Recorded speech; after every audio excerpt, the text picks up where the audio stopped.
I'm Ellen Semonoff, and I welcome you to this panel on local government law. I have to confess I have a strong bias. I've worked both at the federal government level, the state government level, and the local government, and I have a strong belief, based on my experience and observation of others, that the action really is at the local level, and I'm thrilled to be able to introduce to you today folks who are doing the work at the local level. I'm going to pose a few questions to them and then open it up to you to hear your questions. We do have some mics, and bring them around so that you can all hear the questions and hear the answers. So you probably know this from looking at it, but the panelists today are Mayor Jorge Elorza from the city of Providence, Rhode Island, Mayor Freeman Wilson from Mayor of Gary, Indiana, and Michelle Wu, President of the Boston City Council. We're particularly happy to have Michelle here right now in the midst of elections, which is quite challenging. But so let me get going, and I'm going to let each of the panelists introduce themselves. So starting with you, Jorge, could you describe for the audience, how did you get from Harvard Law School to your current role as a leader in local government, and what made you decide that local government was where you wanted to put your attention? Sure. So good morning, everybody, and it's always great to be back on campus. I was telling folks that I had class in this very room, and it always seemed so much bigger when I was here. Just thank you, everybody, for joining us this morning. So I've been the mayor of Providence for the past 3 years, and hands down, it's the best job I've ever had, and I feel privileged to do it every single day. But I have to admit that I never thought that I would go into politics. I never thought that I would, become a lawyer or, go to Harvard one day. So when I came to law school, I didn't know exactly what I wanted to do, but I did know that I wanted to do public interest work. So when I graduated from Harvard, I went back home and I worked for a legal aid organization. I did housing work, anti-eviction and anti-discrimination work. And I did that for a couple of years. And then I became a law professor. So I did that for about 10 years. And all the while, I was very active in the community, but I would purposefully always keep my distance from politics. It's something that I never wanted to dip into. And then I got this great opportunity. The mayor at the time, not my immediate predecessor, but two before, he reached out to me and asked me if I was interested in a part-time judgeship. And at first I declined, and I just didn't feel ready for it. And frankly, I was always kind of afraid about becoming a public official of some kind. I felt that I'd be giving up, my private life. And so I turned it down, and someone else was appointed. And it just so happened that 3 years later, the same opportunity presented itself.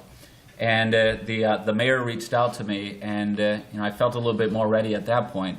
So I accepted the opportunity. And as a municipal court judge, I saw how much of an impact you could have if you're really interested in doing the right thing for the community. You can actually have a great impact in these roles. So that was me dipping my toe into the water. And then when the mayor at the time stepped down, he was running for governor, reached out to me and asked me if I was interested in running for mayor. And I had already dipped my toe into public service, and I said, sure, I'll give this a go. I ended up running in a very competitive race, in a primary against a sitting city council president. And then the general election, I don't know if the name Buddy Cianci means anything to folks. Very colorful figure. Two-time mayor of the city of Providence, had served in office for 22 years. Both of his terms ended with him going to federal prison. And so he ran for a third term because, as he put it, he never stopped caring about Providence, and that qualifies you to run for office. So I don't know if I'm happy to say or embarrassed to say it was a very competitive race. I won by about 6 or 7 points. I don't know if that reflects very badly on me, but we were able to defeat the two-time former mayor, and now I'm here, and I love every moment of this work. Well, first and foremost, good morning. Happy 200th. Even though none of us were here 200 years ago. It's great to be back, and I'm honored to be on this panel. From the time that I was 7 years old, I knew that I wanted to be mayor. I had no idea how I was going to get there, but I had a transformational experience.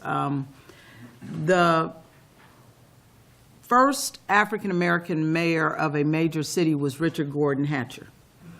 He was the mayor of Gary, Indiana.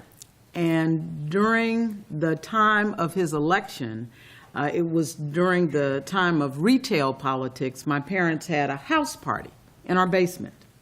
It wasn't a fancy place. It wasn't a finished basement at the time. It was just chairs and someone talking about their vision for the city of Gary. But he was so accessible as a candidate and became equally accessible during his time as a mayor. And he served for 20 years, and throughout the course of that time, I had an opportunity to talk to him, to see him in office, to see some of the positive changes that he made in the city. And by the time I graduated from high school and went to college and came to law school, I was convinced that was what I wanted to do. But I took a circuitous route. I spent time as a prosecutor, but it always gave me an opportunity to really spend time in the city. Obviously, I was a prosecutor in the county that Gary was in, and most of my business was in the city of Gary, unfortunately. I spent time as a city judge, so Jorge and I shared that. And you certainly see people just where they are. Many aspects of it is like night court, for those of you who remember that old series. And, but during that time, I also had the opportunity to start the first drug treatment court in the state of Indiana. And so even though I knew I wanted to be mayor, and I was thinking that from being the municipal judge, I would go on and run for mayor and be successful at that, I went off on a drug court escapade and ended up working in Washington at the National Association of Drug Court Professionals. And, as much as I love being mayor, I will tell you that drug courts are my first love because of the way that they impact people's lives at such a critical time. And while leading the National Association, I actually ran for mayor the first time. It was in 2003. And I was unsuccessful because people wanted to know, well, you're working in Washington at this big job. They didn't know. They think it's a big job. But, why do you want to be mayor? And so I said, no, this is something that I really want to do. And so in 2006, I left the National Association to go back and practice law in the city of Gary so that I could convince people that I really wanted to be the mayor. And so I ran again in 2007, and I lost again. Yeah. And I was like, okay, you don't have to tell me any more times. I get it. You don't want me to be the mayor? I'm going to do something else. And, for the first time, because I had been the judge for 6 years, I had always been involved in community service and public life, I got a chance to do what I wanted to do. I was still active in the community, but if someone invited you to a church service or an event, I could say no because I wasn't running for anything. And then about in March of 2009, my mother had her 5th stroke. And in May of 2009, she had her 6th stroke. And as a result of that, our family became caregivers. My daughter, who's here today, actually was an integral part of that. And so I knew that there was no way that I would run in the 2011 election. And then somebody came to me in 2010. They said, you know, we have this poll. You are the only person who can beat the incumbent. He's taking the city to hell in a handbasket. I'm like, nope. That's what you guys wanted. That's what you got. That's what you deserve. But there was this point in time where I had taken my daughter and some of her friends to a party. I came back, and in the rear of the house, I could see crime scene tape. Someone had been killed in our alley. And I knew immediately what was going on. The kids didn't see it. I said, let's go in the house, took them in the house, and sure enough, a person had been killed and left in a car in my elderly neighbor's garage, 2 doors down. And I knew then that there was no way that I could have had the opportunities that I had had, because by then I had served at the federal, state, and local level. I had spent some time as Indiana Attorney General. So I knew where to get the resources, I thought, to help the city. And the last time I ran, I spent a lot less time talking about who I was and how smart I was and how qualified I was, and a lot more time talking about how much I cared. And as the saying goes, the third time was the charm. Good morning, everyone. It's an honor to be here with you all. I think this was where my, maybe it was First Amendment, I forget which class it was, but I also have sort of uncomfortable vibes being in this room. I am especially honored to be here with this panel. I am relatively new to government and politics, just as someone who never thought about it, never was really exposed to it growing up. In my time now, I know how much work and heart goes into it, so really, really honored to be next to these leaders. I'm the daughter of immigrants, and my immigrant parents were themselves children of immigrants. So my parents grew up on the island of Taiwan after my grandparents had all fled from mainland China during the Civil War and the communist takeover of the country. And so not only did we never discuss politics when I was younger, dinner table conversation was strictly, did you do your homework? Did you practice piano and violin and all those things that good Asian girls are supposed to do? But we were actively warned not to stick out our necks. And I can still hear in my head my mom, every time we would discuss kind of what do you do when you grow up, all 4 of us kids, it was 3 things that we had to remember. It was when you get a job, do something that is stable, where you'll make a lot of money and you won't get in trouble. So politics is sort of 0 for 3 on all of those counts. And I arrived at it, interestingly enough, through my family as well. I grew up in Chicago. My parents had landed in Chicago a little over 30 years ago, nothing in their pockets. I'm the oldest child.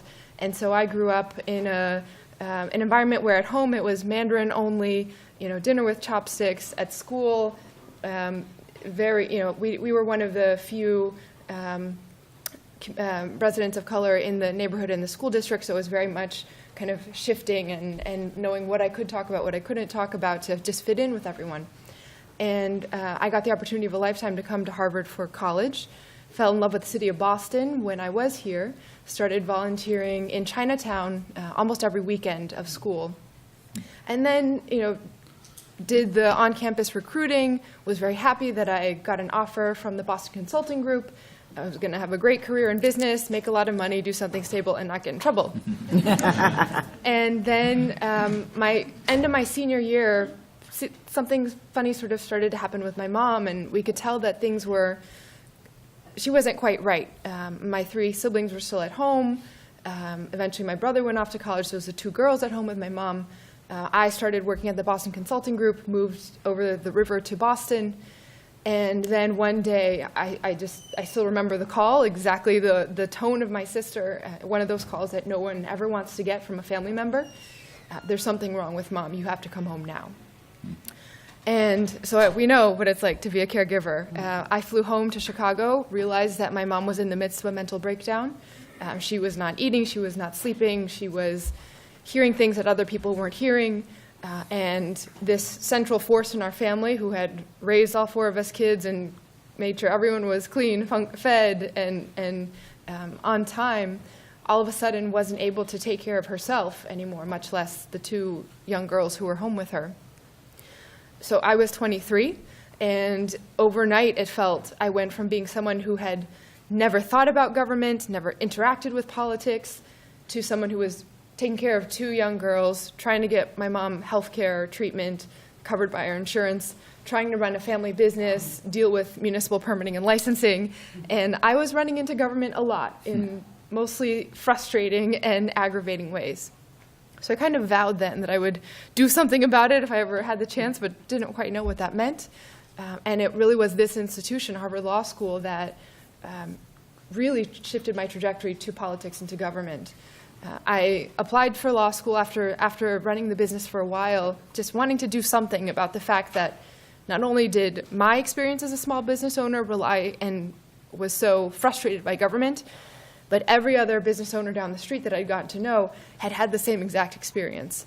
How could we better shape municipal code and the implementation of municipal code to let neighborhoods feel more vibrant, to help support people and families? So I applied to the law school, got in, moved my whole family out here, had my sister in public schools, was introducing my mom to world-class healthcare here.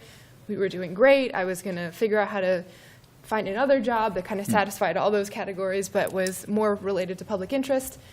And then I walked into my contracts law class, first day of law school. Unlike the other classes where the professors had kind of given a welcome to Harvard Law School, you made it, it's going to be great this semester, the clock ticked to 10 and Professor Warren walked in. Elizabeth Warren opened the book and she just started calling on people, cold-blooded Socratic style. And it was terrifying. It was a wake-up call. We all prepared better for her class than any other. And through that semester, Elizabeth Warren was already not just teaching contracts law to 1L students, but then flying to DC to oversee TARP for the latter half of the week. And we would see her grilling the regulators on the news just as hard as she was grilling us, so I felt at least comforted by that fact. And then 2 years later, when I was in my 3L year, she announced she was running for the United States Senate. I signed on to help, and by that time, I knew that not only was I going to dip my toe into politics, but also city government was going to be a place that I wanted to spend my time. Because in between 1L and 2L year, I had the opportunity of a lifetime when I was lucky enough to receive the Rappaport Fellowship. Actually, I'm looking at Jerry and Phyllis Rappaport, who are here today, who have opened the doors with this opportunity for so many. It's a fellowship that essentially says to you, here is funding, so you don't have to worry about how to pay rent over the summer. We are going to find a great experience for you in government, match you with mentors, and give you programming to give access behind the scenes. So I applied to work in Boston City Hall under Mayor Menino's Chief of Staff, Mitch Weiss, saying I'm going to do something to help restaurant owners in Boston, make it easier for them compared to how it was in Chicago. And I had every stereotype of government shattered from that summer. City government is really a place where I think you can get anything done. I know we're going to hear a lot more about that, but it's been my dream come true to be on this side of government, kind of remembering every day what it's like when people don't have time to take time off work to come and sit in City Hall, when people are struggling, when their families need help. And by the end of the day, you can do something to actively make their lives a little bit better. So after I worked on Elizabeth Warren's campaign, I announced my own run for city council. It was a year with a strange year in Boston politics because longtime Mayor Menino was stepping down first time in 20 years, there was an open mayor seat. So there were some 62 candidates on the ballot across all of the offices. There were 19 candidates in my race for city council at large. I was lucky enough to get one of the 4 seats, and now in my second term, and also wrapping up my term as city council president. All right, top that. So, thinking about the tough challenges that you face in the city, we're seeing increasing income inequality across the country as a whole and in, I suspect, all of your cities. What do you see in your city, and what role do you think that you can play and cities can play in addressing income inequality? Karen, do you want to start on that one? Sure. In the city of Gary, and I want to just give a little context, in 1970, there were 180,000 people who lived in the city of Gary. Today, there are just under 80,000 people.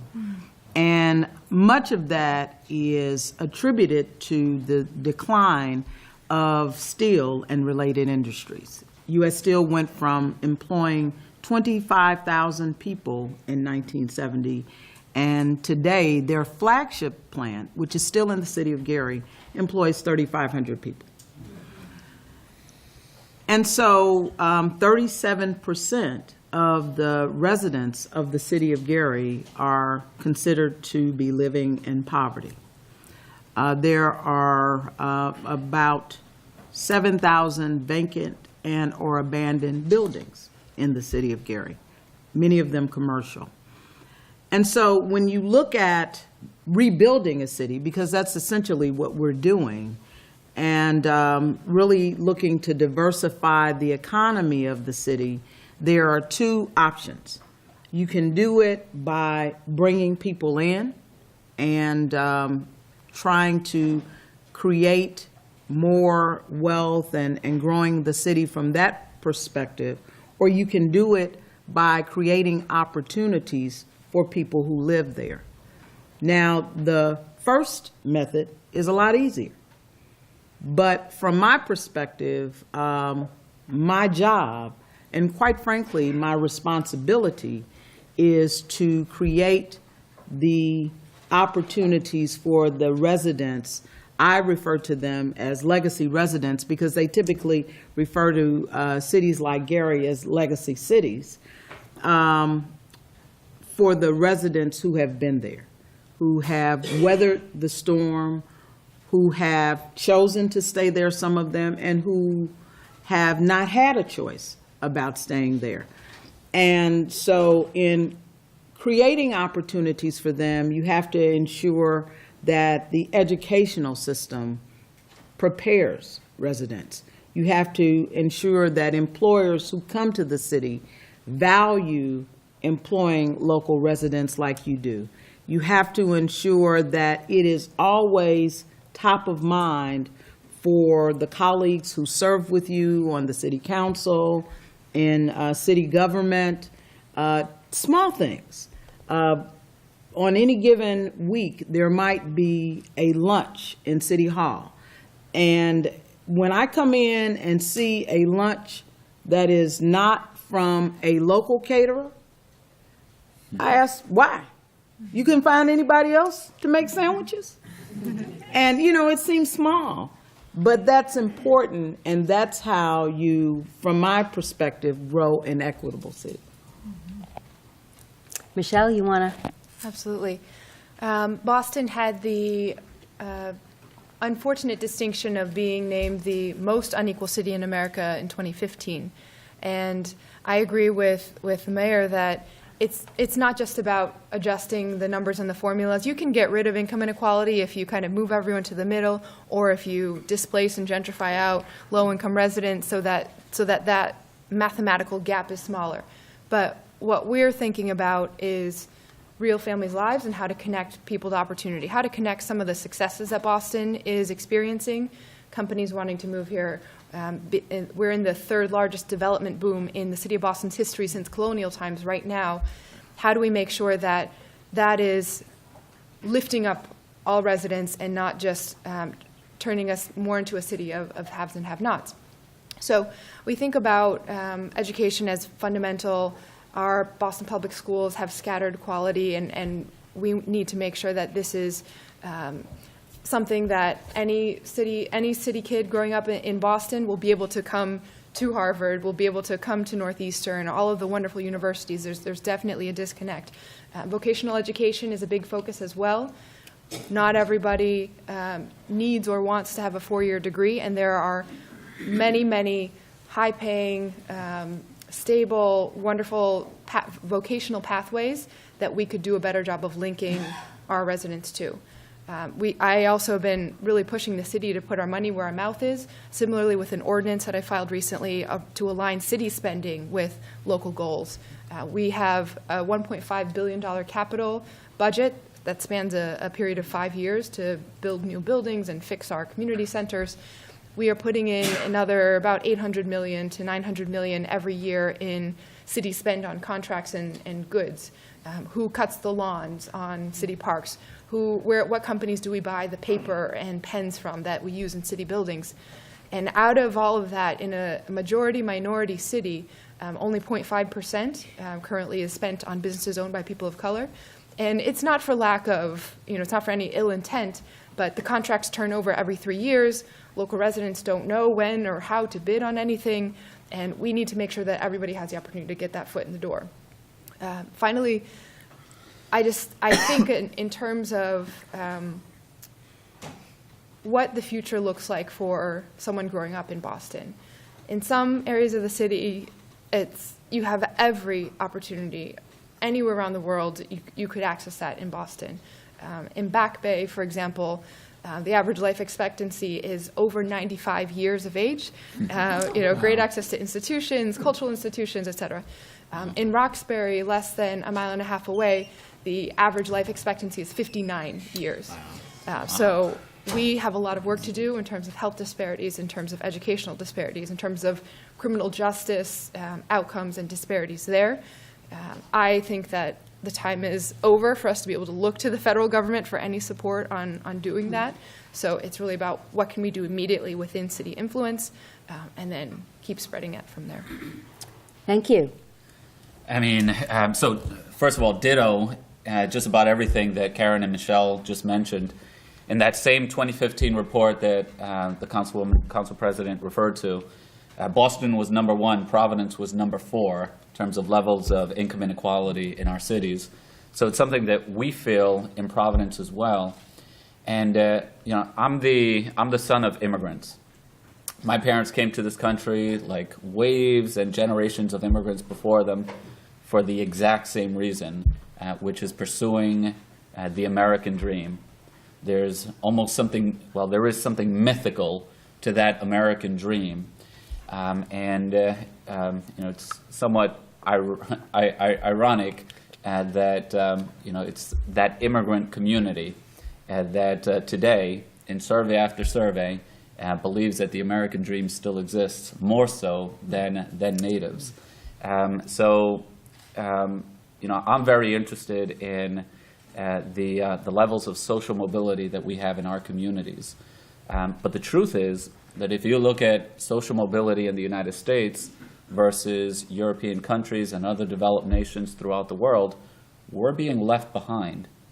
And so if you're born poor in our cities, in our country, you're more likely today than at previous times in our history to also die poor. And I believe that it's something that cuts to the heart of who we are as a country and how it shapes our identity. And building off of the points that both Karen and Michelle mentioned, I think the level at which we can address issues of social mobility, inclusion, and equity is at the local level. I truly believe that the most innovative work being done in government is happening at the city level right now. It's certainly not happening in Washington. And even at the state level, it's different.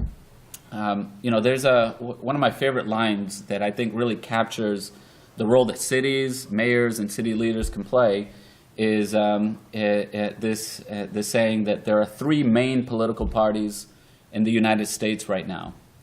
There are Republicans, there are Democrats, and there are mayors. And mayors, we're not interested. We're not focused on winning arguments.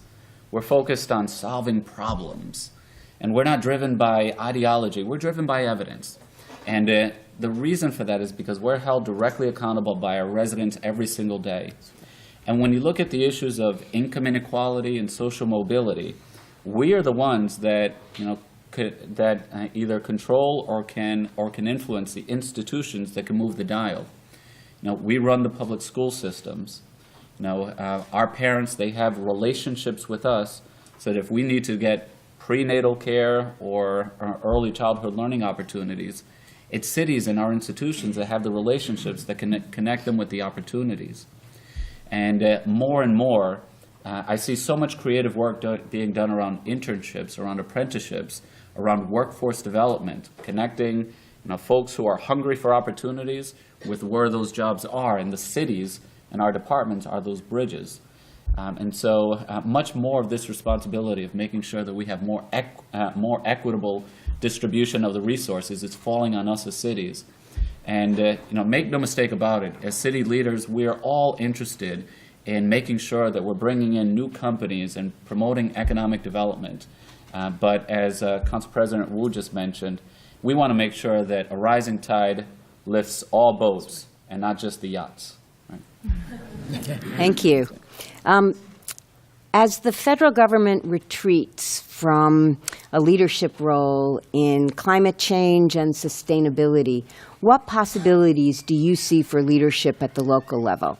I know that's near and dear to your heart, Michelle. I'm thinking about the future a lot, not just in my elected role, but I'm a relatively new mom. I have a almost 3-year-old and a 3-month-old at home. So the issue that most scares me about what the world will look like when they're ready to kind of be on their own and take over in positions of leadership for their generation is climate change. We are, as a country, as a world, just headed towards catastrophic events in a way that it doesn't match with the urgency of the actions that we're taking. And I think the reminders are coming now more and more frequently, more and more significantly. We look at hurricanes Harvey, Irma, Maria, the wildfires out west in California, the changing weather patterns that are leading to more storms and flooding in Boston. This will be true more and more across the country and more quickly. So at the city level, I've been focusing on a couple different specific initiatives. First and foremost, transportation. 30% of the greenhouse gas emissions come from the transportation sector, cars, gas-powered cars and buses and other vehicles. So we can do a lot in terms of building electric vehicle infrastructure, but also investing in public transit, cycling infrastructure, pedestrian infrastructure. And actually tying back to the last question, Harvard did a study, I think also in 2015, around the factors most closely linked to economic mobility. And it turned out that the places where people were most likely to be able to improve their station in life were not the neighborhoods with the highest school test scores, not the neighborhoods with the lowest crime rates.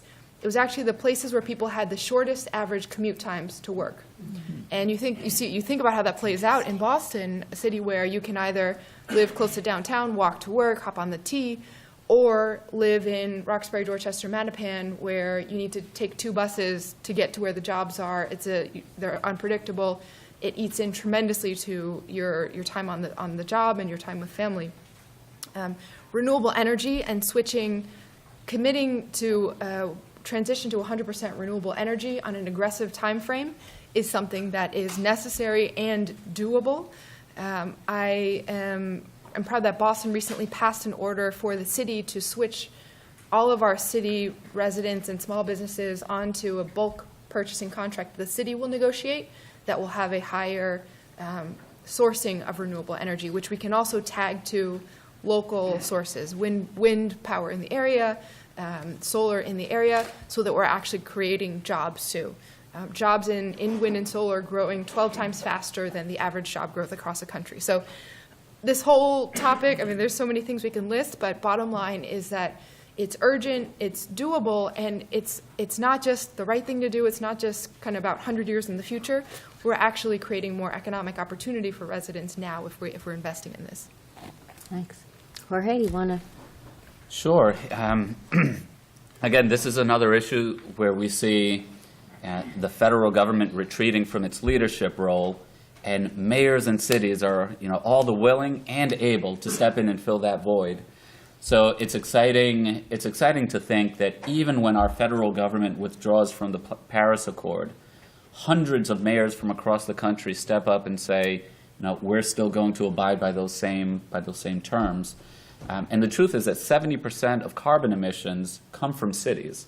So if cities are still committed to it, we can still reach the ambitious goals of the Climate Accord here in the United States. So we're committed to doing that in Providence. And I think that the first thing is you always have to lead by example. I know that the city of Boston has been doing the same thing, but we've realized that we're simply wasting energy and also wasting money in our public buildings, retrofitting all of our public buildings, installing solar panels on roofs whenever possible, and simply measuring our progress. You can't evaluate what you don't measure. And once you start measuring, you start realizing that you can save a lot of money and do a lot of good for the environment by simply retrofitting buildings and taking these steps. We've also tried to be very forward-thinking and leaned into this sustainability and environmental challenges. So we've changed over all of our streetlights to LED. This alone has allowed us to reduce carbon emissions by 15% in the city. And we have a goal of getting to 30% in the coming years. We're in the process of building a 20-megawatt solar farm in an adjacent city, and this is going to provide the power for almost all of our municipal buildings in Providence. So that's really exciting. Again, another opportunity where we can not just do the right thing for the environment, but also save money in the process. So I think it's smart to do. Along with that, we know that much of the carbon emissions in our cities come from traffic, come from the commute, and so we're investing very heavily on bicycle and pedestrian walkability in our streets and bicycle access throughout our city, getting people off of their cars, and through our zoning and planning departments, designing our city around people and not around cars, because the latter has really been the model for the past, maybe 30 or 40 years. And what's very important for us in Providence is to make sure that we always have an equity lens with what we do. Because no matter which way you slice it, when things start to turn for the worst, the canary in the coal mine are always our people of color and our lower income communities. And through our Office of Sustainability, we have an equity, let me see the exact name. We have an equity and sustainability initiative, and we're working with frontline communities of color and amplifying their voice so that they can help us shape our sustainability priorities as a city. It's been amazing because thinking in terms of the hurricanes that we just experienced in Houston and in Puerto Rico, making sure that you have that strong social capital where people feel connected to what's happening. If those frontline communities feel invested, and you have strong social capital throughout your community, that is the difference between a hurricane hitting and neighbors helping neighbors versus people out on the streets looting. So this couldn't be more important beyond simply the environmental and sustainability aspects. Thank you. Karen, you want to In jump in? In 2012, about a month after I took office, I went to the Environmental Protection Agency's office in Chicago to talk about a consent decree that Gary had been involved in for 20 years regarding our failure to have a long-term control plan with our wastewater treatment plant. And of course, they were concerned that there had been no progress. And I told them at that time, I said, you don't have to tell me about the importance of clean water in my city. I drink it. My family drinks it. The folks that I went to high school with drink it. And everybody that I care about drink it. So I'm here to tell you that we are going to have a plan to come out of this 20-year consent decree. Because while there hasn't been a whole lot of progress in the city, there does not seem to be a whole lot of progress on the regulatory end either. This is a decree. There are two sides to this. And so we began to look at ways that even though we knew we didn't have $60 million to install the infrastructure that would get us out of that consent decree, or that would lead to the end of the consent decree, we used innovative methods, the installation of green infrastructure throughout the city, the utilization of permeable pavement in the city. There were so many things that we could do on the city side and encourage as people developed in the city that would lead to a much more sustainable city, but also that would allow us to meet the requirements and to create a long-term control plan that not only met the standards that were set by the EPA, but also that met the long-term sustainability needs of our community. The other thing was that, like the city of Boston, like the city of Providence, and so many other cities throughout the country, we've signed on to the standards that were set in the Paris Climate Accord. And we've not only signed on for it, but we've worked to explain it in our community. Because we still have a lot of industry in the city of Gary, there is this myth that you cannot have good business practices or profitable businesses and still meet environmental standards. That's not true. And what we've seen in Europe and what we've seen in other parts of the world is that there have been profitable businesses, steel mills, other industries that have met sustainable practices. And so we've talked to our local businesses, our state businesses, about implementing those practices and still doing, being an environmentally friendly business. And so I think that so often you hear about these things as if they're theoretical, reducing your carbon footprint, reducing the amount of waste, increasing recycling. I think that when you connect people to how that impacts their lives and how that impacts what we've seen in these severe weather events, then people will sign on, both as individuals, as those who are involved in the corporate community, and as people who want to be good stewards themselves. Thank you. The relationship in many communities between the police and the residents, particularly residents of color, has been very challenging. Can you talk a little bit about what's happening in your city and what steps you've taken to try to mitigate those impacts? Jorge, you want to start? Yeah, this is such an important issue in our communities. It's a very difficult time to be a police officer. Every single incident in the community is a potential tinderbox that is waiting to go off.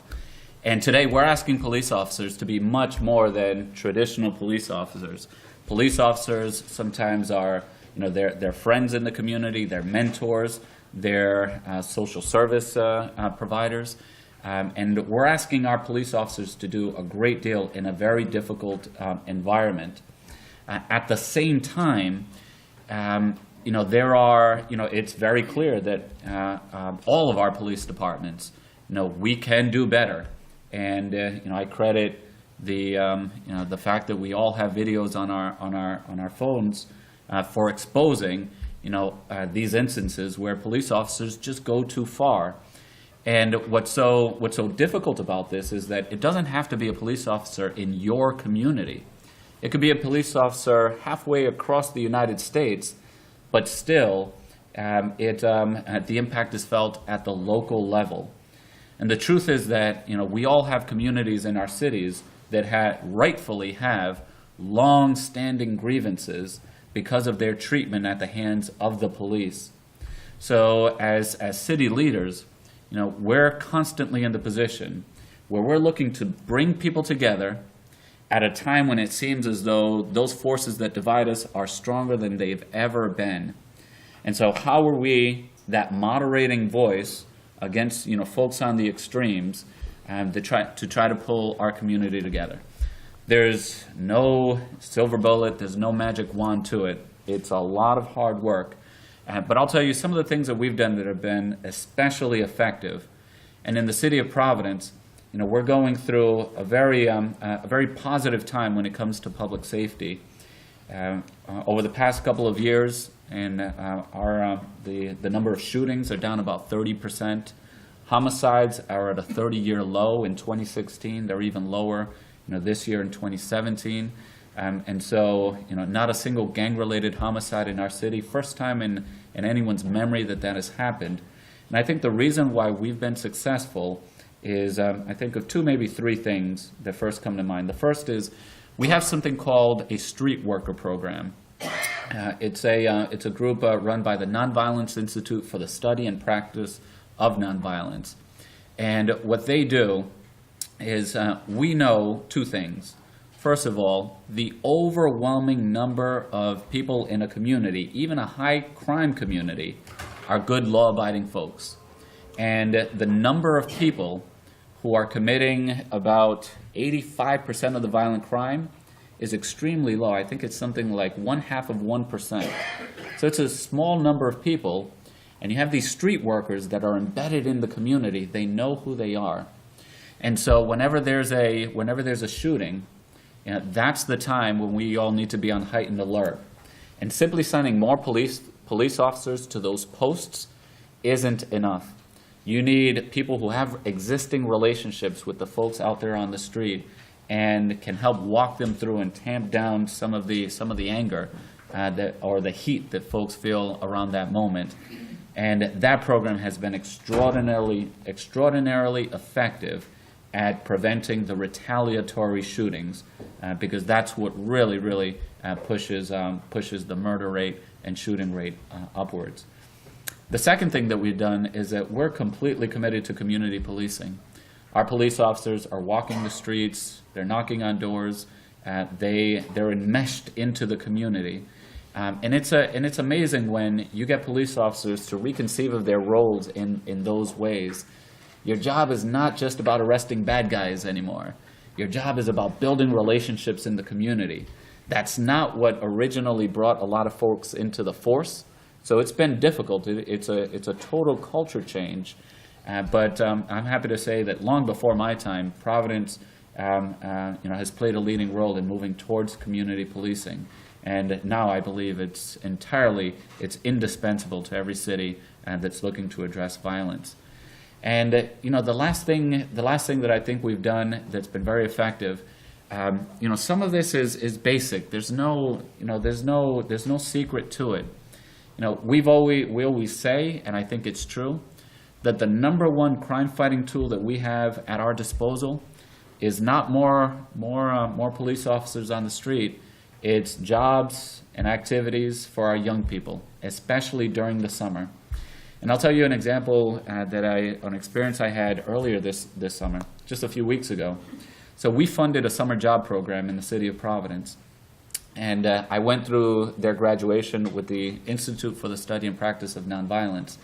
And there's this young kid, he's maybe about 20, 21 years old, who went through the program.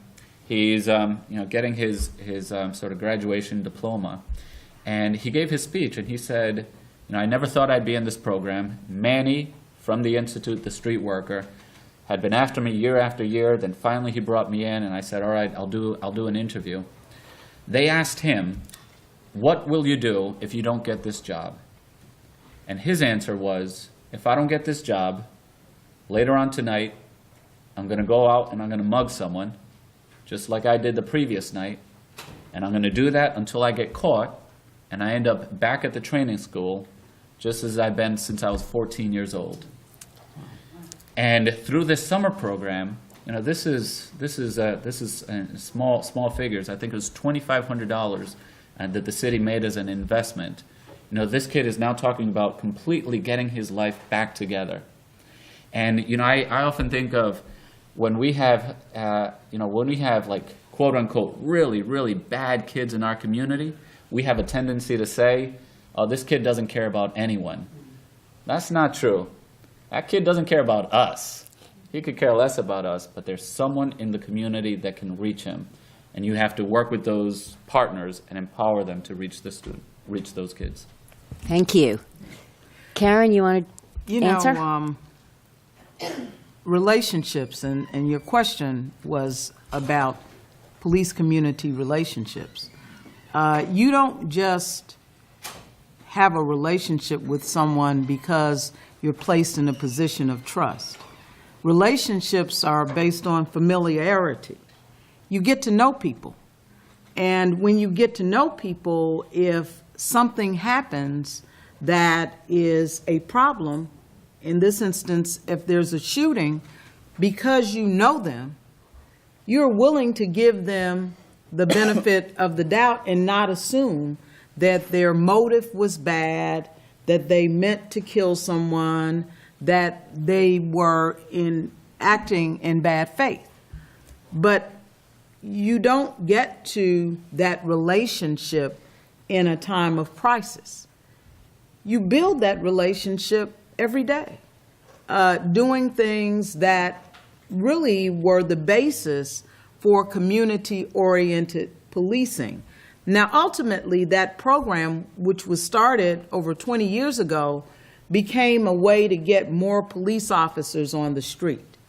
But when it was originally envisioned, it was envisioned as a way to really get police officers to become a part of the community, to get them involved in coaching Little League or coaching Biddy basketball or Pop Warner football, to get them involved in mentoring programs, to get them involved in getting to know their neighbors so that if something happened that wasn't necessarily of an emergency nature, they might call their community-oriented police officer to talk to one of the kids who had gotten out of line, or to talk to an elderly person who needed some advice with something that was troubling them.